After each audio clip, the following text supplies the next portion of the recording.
En réalité, je veux attirer votre attention sur le fait que ce qui est en train de se produire, c'est pas effectivement un énième départ isolé. Il y a une histoire des départs de l'aile gauche du Parti socialiste, dont on peut construire le récit, et au-delà de construire le récit, en comprendre le sens. 3 fois, il y a eu des scissions majeures, même 4.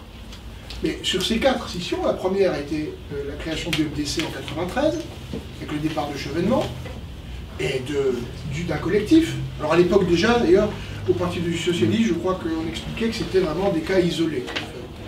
Il y a eu le départ de Mélenchon en 2008, il y a eu celui de Benoît Hamon l'an dernier, mais dans des conditions différentes, et puis celui du courant l'Union et l'Espoir aujourd'hui.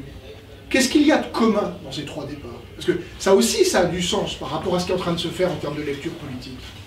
C'est que les 3 fois, les départs se sont faits majoritairement sur la question européenne.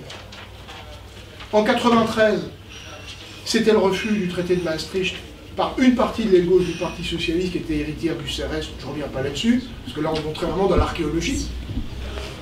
La seconde fois, en 2008, quand Mélenchon s'en va, c'est articulé avec la question du refus du traité de Lisbonne et de la trahison, en fait, de la volonté populaire qui s'était exprimée lors du traité sur le référendum de 2005.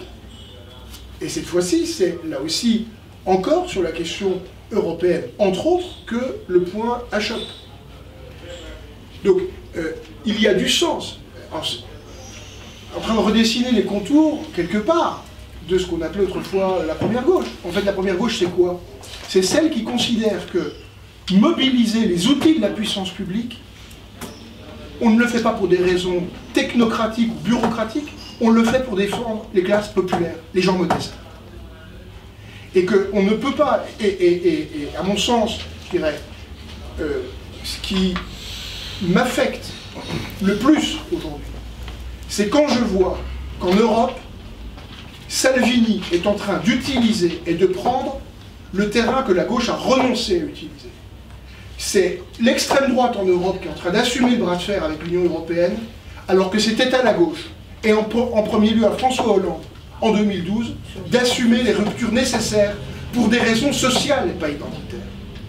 Et c'est ça le cœur de l'affaire.